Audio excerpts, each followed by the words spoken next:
we have qualifications, we have eliminations, and of course, we have rumors. Let's talk football.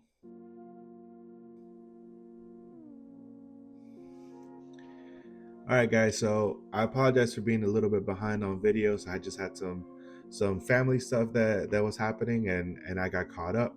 But I'm here a couple of days late, but I'm back to just continue talking about what has been going on in the World Cup.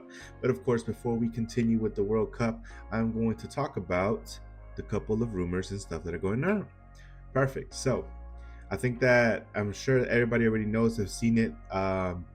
The transfer rumors that are currently going around for Real Madrid.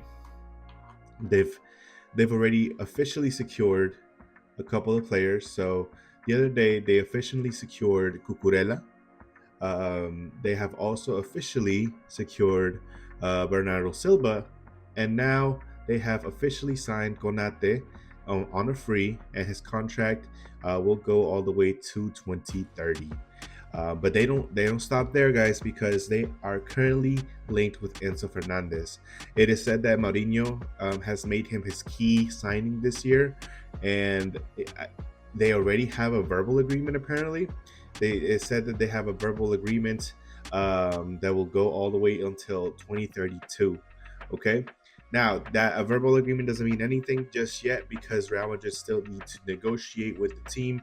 So they need to send a formal inquisition proposal to Chelsea on how much the fee would be. Nonetheless, though, I think that Real Madrid are making moves, especially with the fact that it is also heavily linked that they're going to submit a 220 plus million dollar or euro, sorry, offer for Olise to Bayern Munich.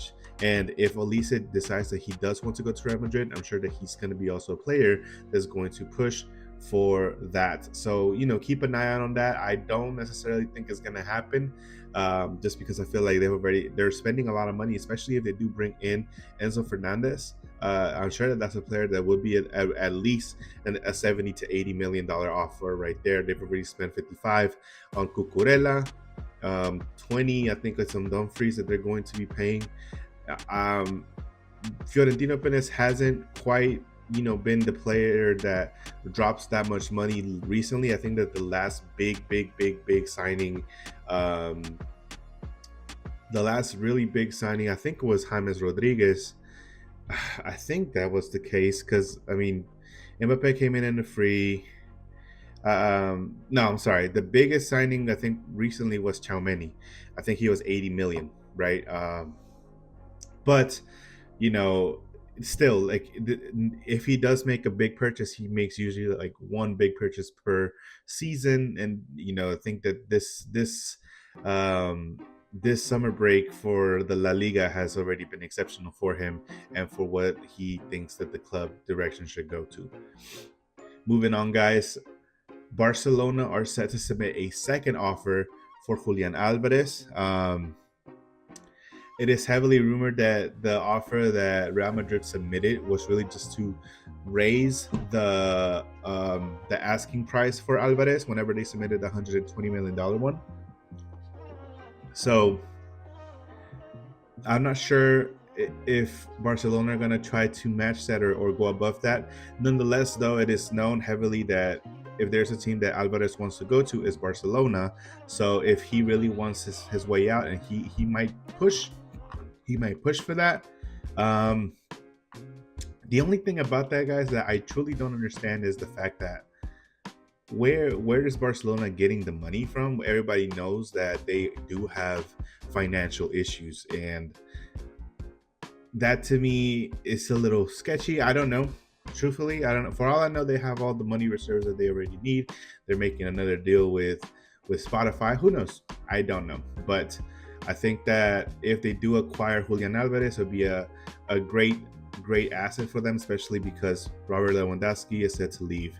So who knows what exactly the second offer they're going to submit is going to sound like, or it might be above 120 mil. But I think that Julian Alvarez is only going to help, and if he integrates the team.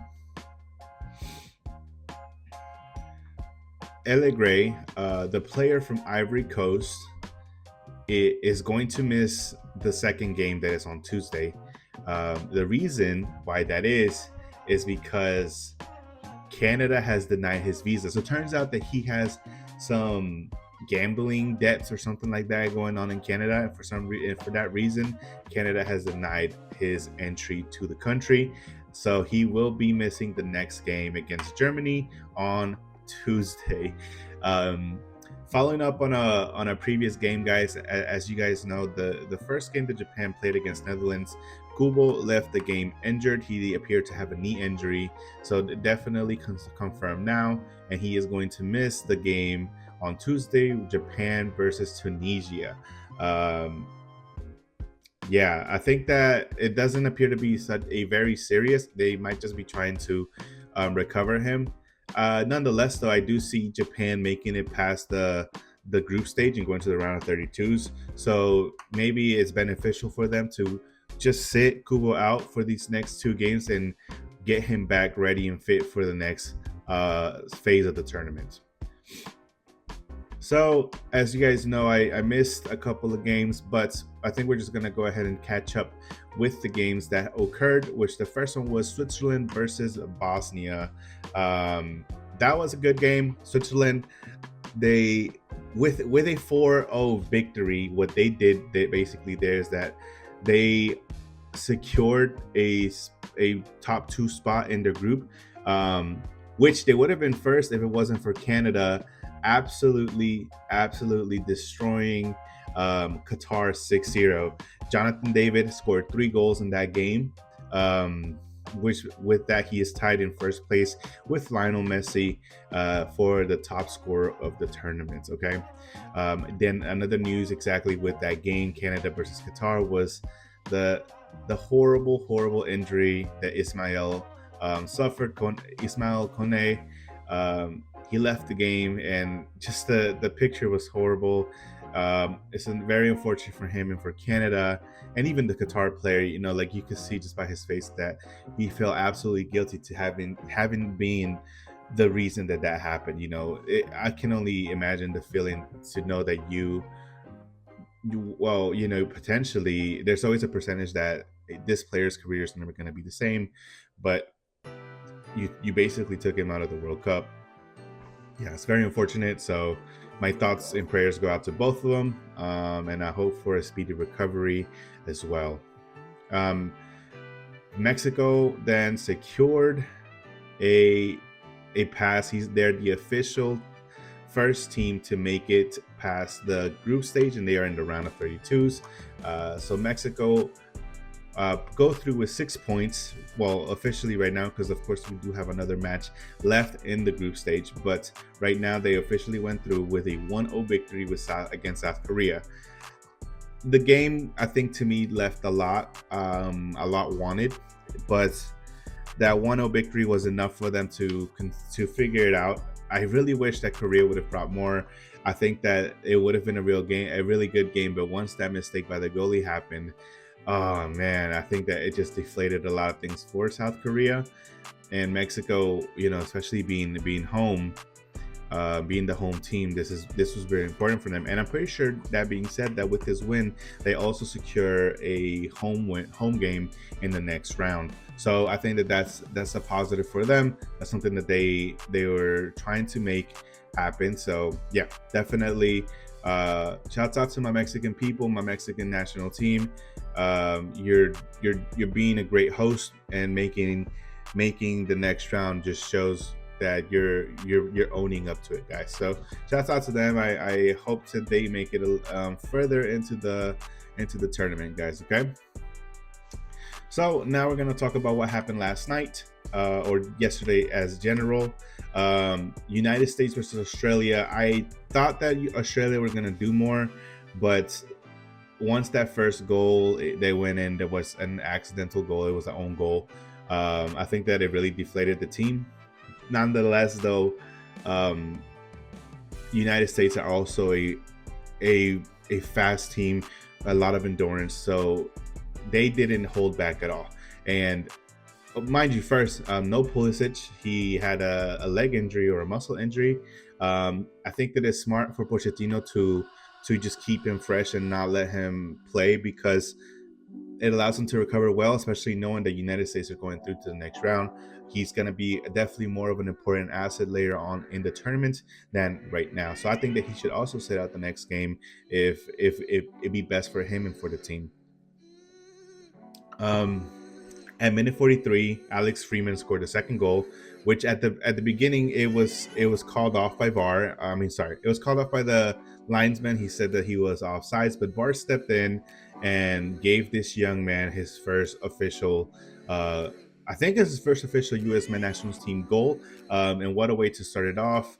Then in the World Cup, so United States have secured as well the second team to secure their position in the rounds of 32. They're going on. They're going through. So definitely excited for that, guys. United States has been an absolute threat, and just like Mexico, they have made their home stay, their home place secure with that, and they have been with some of the most exciting football that truly has been going on in this World Cup, which to many could be considered a surprise. I thought maybe a lot of people didn't think that the U.S. had this in them, but whenever you look at the formation that all of these players had, it is clear to see that they were going to be something to really strive for, right? Moving on, guys. Scotland versus Morocco. It was not much of a game to me, truly. It started off with Ismail Saibari scoring the first goal at minute 2. He had a great pass from Raheem Diaz. This is the player that Bayern Munich just bought. So, he is definitely a player to keep an eye on. I think that he could be a big asset for Bayern Munich this upcoming season. And so far, he with 2 goals in the tournament, he is showing that, okay? After the little bit of back and forth, really, Scotland didn't really have enough or anything to show. So it was a secure 1-0 victory by Morocco, which currently places them, I think, in second place. They would have been first if it wasn't for this next match, which was Brazil versus Haiti.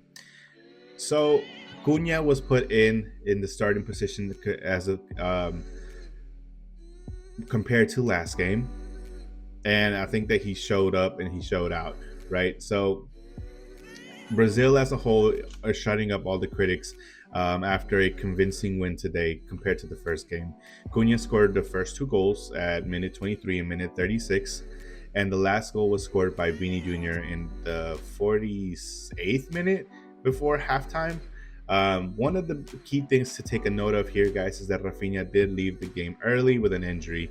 It is said that he came into the tournament already a little hurt, and the tournament, I think, might have just pushed him. There still is no detail on what happened or the severity of it or how long he will be out.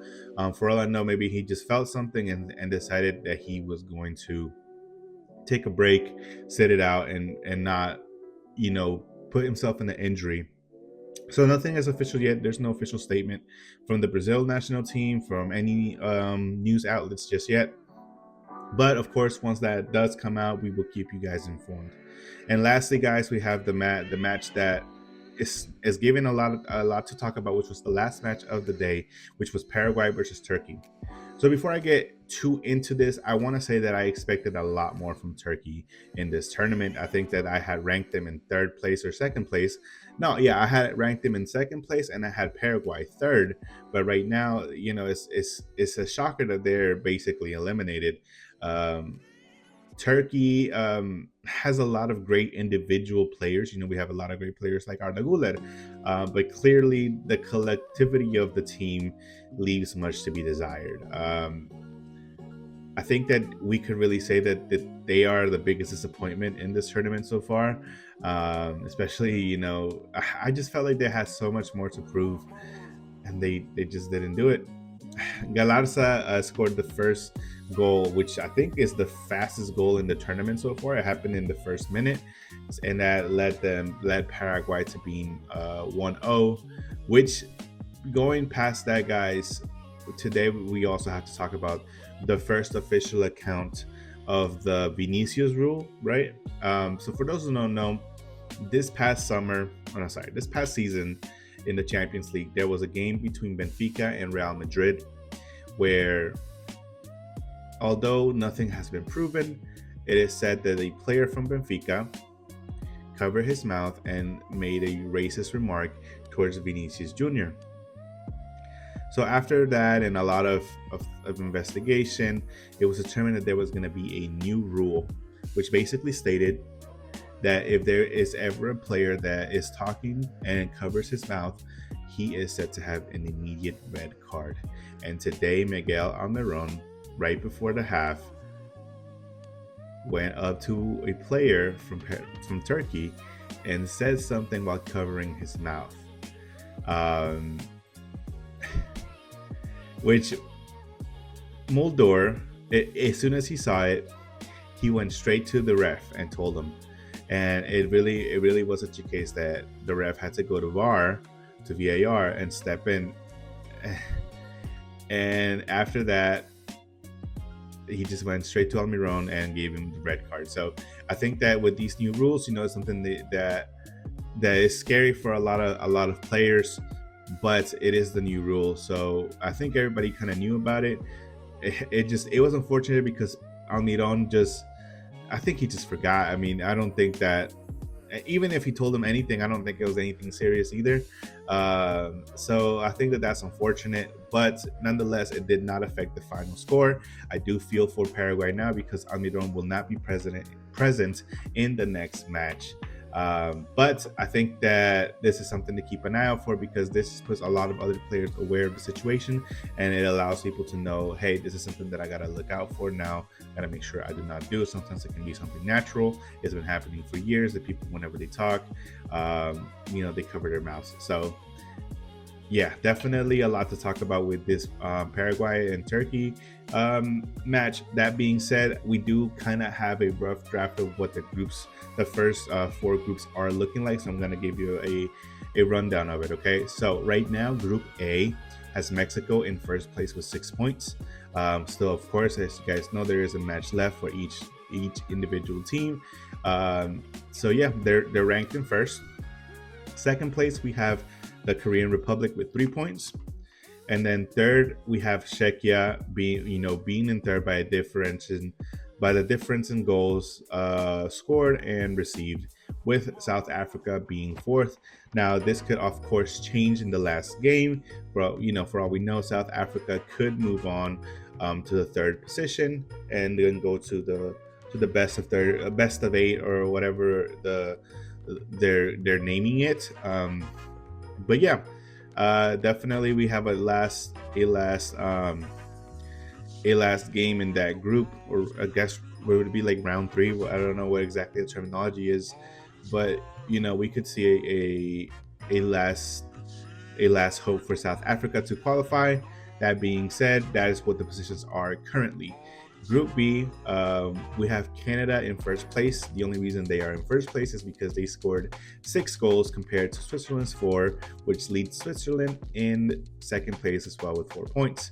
After that, we have Bosnia in third place, only beating Qatar by the differential of goals that they only got scored 4 compared to the 6 goals that Qatar got scored on. So this is also this could change in the last game. For all we know, Bosnia ends up losing and Qatar ends up winning. Well, I'm pretty sure the last match, I think, is it? No, yeah. Regardless, so this could change, but I don't know what could come out of it. To be honest, in this tournament, anything can happen. So I think that that's something that we want to keep an eye out as well. Moving on to Group C, guys. As of today, Brazil won it with their 3 goals. They got first place by the differential goals with 4 points, followed by Morocco, who also got their win today, but they only scored 1 goal, so they are in second place. Scotland is good and safe in third position with 3 points, and Haiti, being the only team so far that has not won a match, is sitting at the bottom with 0 points. And lastly, guys, we have Group D. USA, being the second team to officially qualify, is sitting at the top of that group with 6 points. We have Australia in second place, I'm sorry, with 3 points by the differential of goals, with Paraguay having their first win today with 1 point.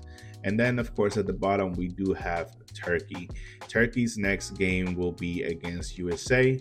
I don't know if even if they win, they would make it through, because I think that they would have to win with a large differential of goals, maybe like 4 or 5 goals.